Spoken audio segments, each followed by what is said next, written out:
தமிழகத்தின் பல்வேறு பகுதிகளிலும் அரசு ஊழியர்களின் பொங்கல் கொண்டாட்டம்.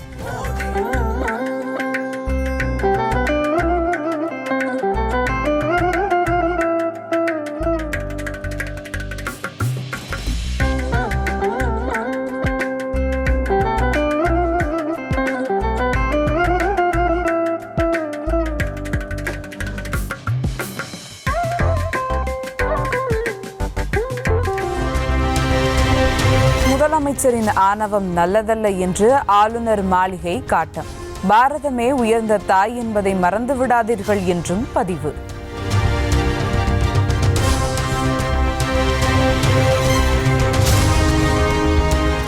உரையை படிக்காமல் சென்ற ஆளுநரின் செயலை சிறுபிள்ளைத்தனமானது என விமர்சித்த முதலமைச்சருக்கு ஆளுநர் மாளிகை கண்டனம். பாரதத்தை ஒரு தேசமாக ஏற்றுக்கொள்ளாத தலைவராக முதலமைச்சர் இருப்பதாகவும் காட்டம்.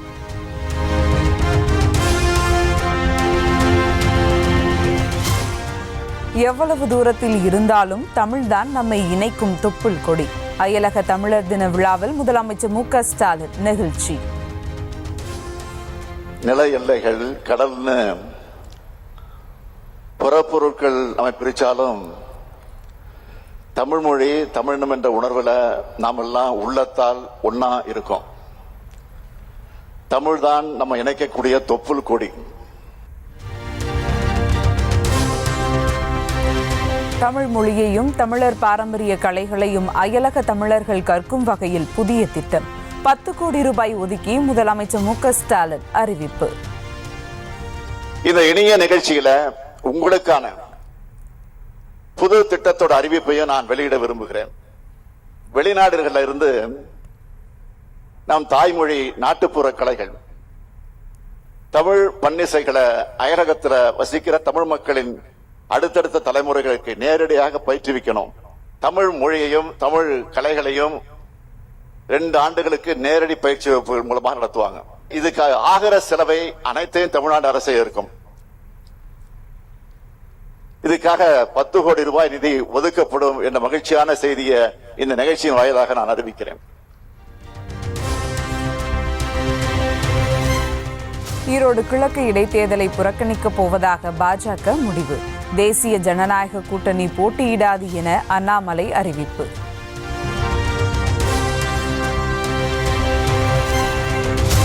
ஈரோடு கிழக்கு இடைத்தேர்தலை அதிமுக புறக்கணித்திருப்பது பாஜகவுக்கே சாதகமாக அமையும். முதலமைச்சரை சந்தித்த பின் விடுதலை சிறுத்தைகள் கட்சி தலைவர் திருமாவளவன் குற்றச்சாட்டு. இப்போது ஈரோடு கிழக்கு தேர்தலையும் புறக்கணிக்கிறார்கள். இது மறைமுகமாக பிஜேபியின் அரசியல் நிலைப்பாட்டுக்கு ஒத்துழைப்பதாக அமையும். பிஜேபி அதிமுகவை பின்னுக்கு தள்ளி பிஜேபி அங்கே நேரடியாக வேட்பாளரை நிறுத்தினாலும் அல்லது பிஜேபி ஆதரவோடு நிறுத்தப்படுகிற வேட்பாளர் யாராக இருந்தாலும் அவர்களுக்கு சாதகமாக அமையும். தமிழக மீனவர்கள் 8 பேர் இலங்கை கடற்படையால் கைது. மத்திய வெளியுறவுத்துறை அமைச்சர் ஜெய்சங்கருக்கு முதலமைச்சர் மு.க. ஸ்டாலின் கடிதம்.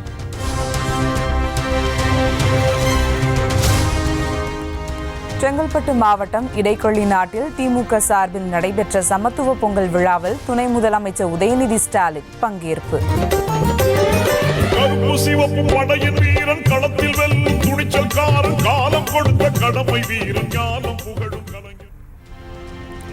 வேண்டுமென்றே பொங்கலன்று மத்திய அரசு யுஜிசி தேர்வு நடத்துவதாக குற்றச்சாட்டு.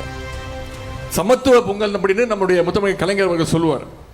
இவ்வளவு சிறப்பான பொங்கல் பண்டிகையை எப்படியாவது கெடுக்க வேண்டும் என்று நாம் கொண்டாடக்கூடாது என்றுதான் ஒன்றிய அரசு தன்னுடைய தேர்வுகளை சரியாக பொங்கல் தினத்தன்று நடத்துகின்றது.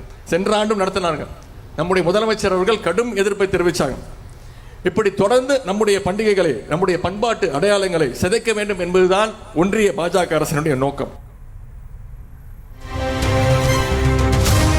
பெரியாரின் சித்தாந்தத்தை சொல்லி தேர்தலில் ஓட்டு கேட்க திராவிட கட்சிகள் தயாரா என சீமான் கேள்வி. பிரபாகரனின் சித்தாந்தத்தை பேசி 36 லட்சம் ஓட்டுகளை பெற்றுள்ளதாகவும் பெருமிதம். யாராவது ஒருவர் பொது தேர்தல்ல பெரியாரை பற்றி பேசி பெரியாருடைய சித்தாந்தங்கள் தத்துவங்களை பற்றி பேசி வாக்கு சேகரிக்க ஒருத்தர் தயாரா இருக்கீங்களா? நீ தடை செய்யப்பட்ட இயக்கம், டெரரிஸ்ட், தீவிரவாதி, பயங்கரவாதின்னு பழி சுமத்திய என் தலைவனை பற்றி பேசி நான் வாக்கு சேகரிக்க தயாரா இருக்கேன். அப்படி சேகரிச்சுதான் 36 லட்சம் வாக்கை வாங்கி நான் அங்கீகாரம் பெற்றிருக்கேன்.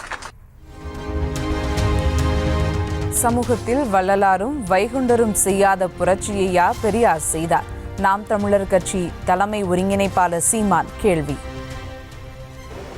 வள்ளலார் வைகுந்தரை விட சீர்திருத்தவாதி இந்த மண்ணில் வினாசு. இந்த கோட்பாட்டுக்கு எதிராக ஒரு கோட்பாட்டை உருவாக்கி சுத்த சன்மார்க்கம் ஒரு சமயத்தை கண்டவன் எங்க மூதாதை வள்ளலார். அன்பு வழி என்று ஒரு மார்க்கத்தை மதத்தை உருவாக்கணும் எங்க பாட்டேன் வைகுந்தர். சாதிய இழிவை தொடத்திரி அவன மாதிரி போராடினது உண்டா? வள்ளலார் மாதிரி போராடியது உண்டா?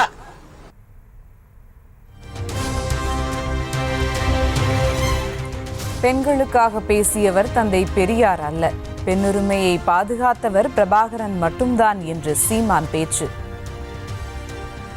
சும்மா பேச்சுக்கு பெண்ணுரிமைனா பெண்ணுரிமை பேச தமிழ் பேரினத்தில் ஒரே மகனுக்கு தான் உரிமை உண்டு. அது எங்கள் தலைவன் பிரபாகரனுக்கு தான் உண்டு.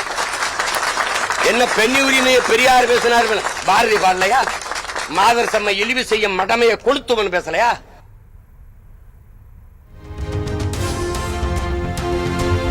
பெண் உரிமைக்காக பெரியார் என்ன போராடினார் என தற்போது கேள்வி கேட்கும் சீமான். அம்மா பேச்சுக்கு பெண்ணுரிமைனா கற்பப்பைய அறுத்து வீசு என்று பெரியார் சொன்னார். பெண்ணிய சுதந்திரத்துக்காக நீ சுதந்திரமா இரு என்று சொன்னார் என்றீங்களே.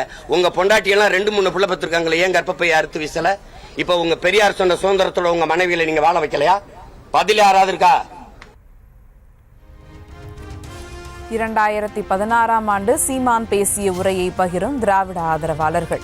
குடும்ப கட்டுப்பாடு கொண்டு வருவதற்கு யோசிச்ச போது 2மே பெண் பிள்ளையானா கொல்லியோட பிள்ளை ஆண் பிள்ளை கேட்பானே என்ன செய்யறதுன்னு கேள்வி வருது. அதற்கு ஐயா பெரியார் அவர்கள் சொல்கிறார்கள், என் பொம்பளை கொல்லி விட்டா போனா வேகாதா என்று கேட்கிறார்.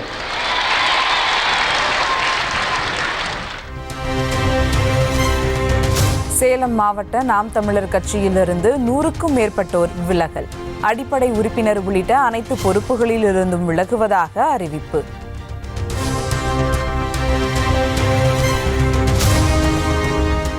வட மாநிலங்களில் கும்பமேளா கொண்டாட திருப்பூரில் இருந்து புறப்பட்ட தொழிலாளர்கள். திருப்பூர் ரயில் நிலையம் மக்கள் கூட்டத்தில் அலைமோதியது.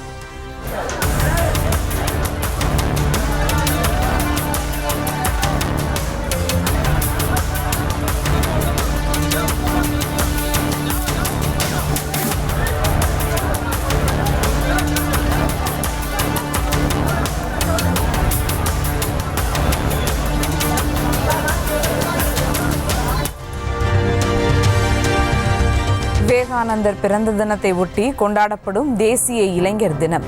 டெல்லியில் நடைபெற்ற விழாவில் பிரதமர் மோடி பங்கேற்று இளைஞர்களுடன் கலந்துரையாடல்.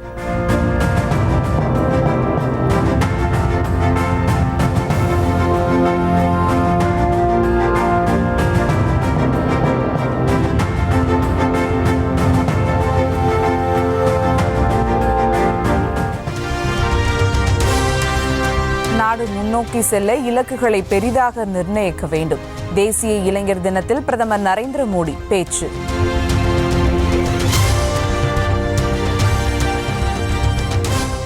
அமெரிக்க அதிபராக வரும் ஜனவரி 20ஆம் தேதி பதவியேற்கிறார் டொனால்ட் ட்ரம்ப்.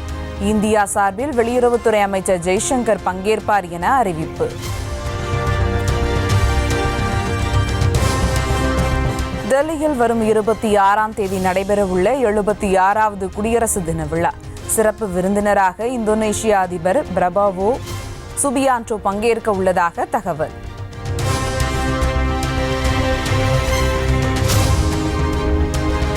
பீகாரில் அரசு பணி மறுதேர்வு கோரி சுயேட்சை எம்பி பப்பு யாதவ் ஆதரவாளர்கள் போராட்டம்.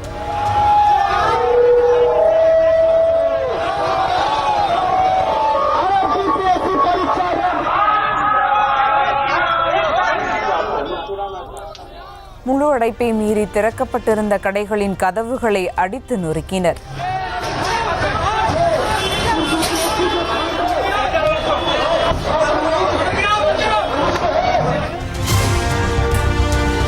தெலுங்கானா மாநிலம் யாதாத்ரி புவனகிரி மாவட்ட PRS கட்சி அலுவலகம் சூறை. முதலமைச்சர் ரேவந்த் ரெட்டியை தரக்குறைவாக விமர்சித்ததாக கூறி அடித்து உடைப்பு.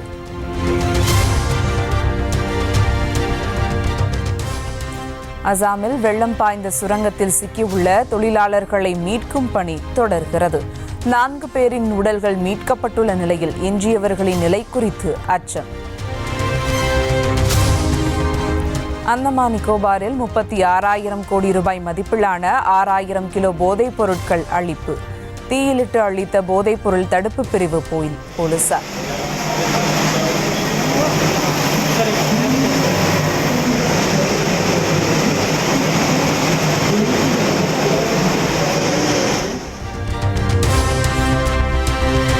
கலிபோர்னியாவை கபலீகரம் செய்து வரும் காட்டுத்தீ.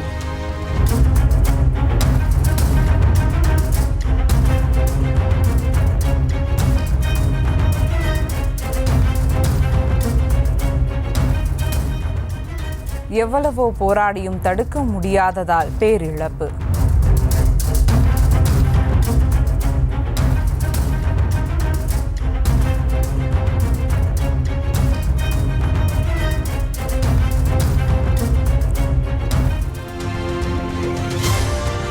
பிரான்சில் 2 ரயில்கள் நேருக்கு நேர் மோதல். 20க்கும் மேற்பட்ட பயணிகள் படுகாயம்.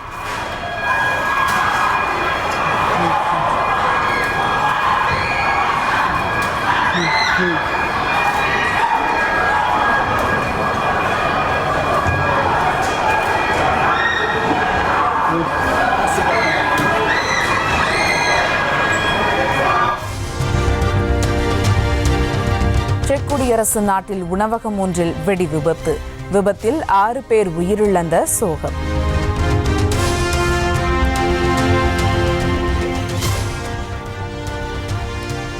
மும்பையில் தொடங்கியது இந்திய கிரிக்கெட் வாரியத்தின் சிறப்பு பொதுக்குழு கூட்டம். தொடர் தோல்விகள் குறித்து விவாதிக்க உள்ளதாக தகவல்.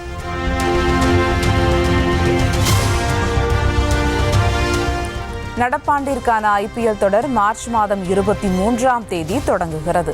மும்பையில் நடைபெற்ற BCCI கூட்டத்தில் முடிவு. துபாயில் நடந்த கார் ரேஸ் முடிவடைந்த நிலையில் தேசிய கொடியை ஏந்தி நடிகர் அஜித் உற்சாகம்.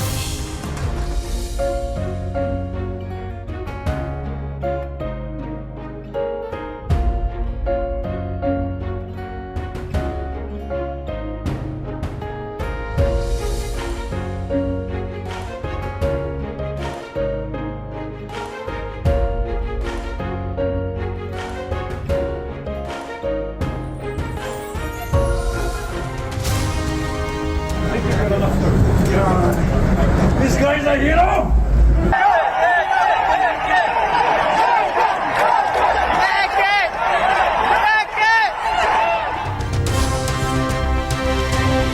சென்னையில் காணாமல் போன மாணவியை மதுரையில் மீட்ட சென்னை காவல்துறை. மாணவி சம்பந்தப்பட்ட விவரங்களை சமூக வலைதளங்களில் இருந்து உடனடியாக நீக்குமாறு வலியுறுத்தல்.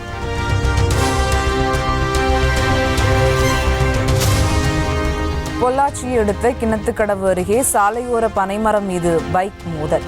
பைக்கில் சென்ற 3 இளைஞர்கள் பலியான சோகம்.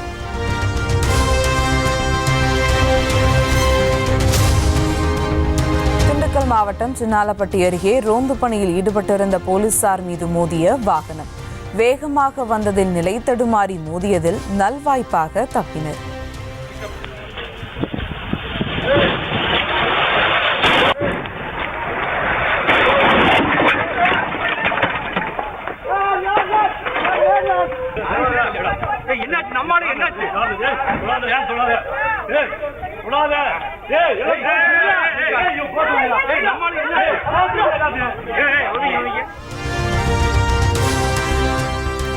தருமபுரி மாவட்டம் பாலக்கோடு அருகே பழங்குடியின பள்ளி மாணவர்களை கழிவறை சுத்தம் செய்ய வைத்த அவலம். வீடியோ வெளியான நிலையில் தலைமை ஆசிரியர் சஸ்பெண்ட்.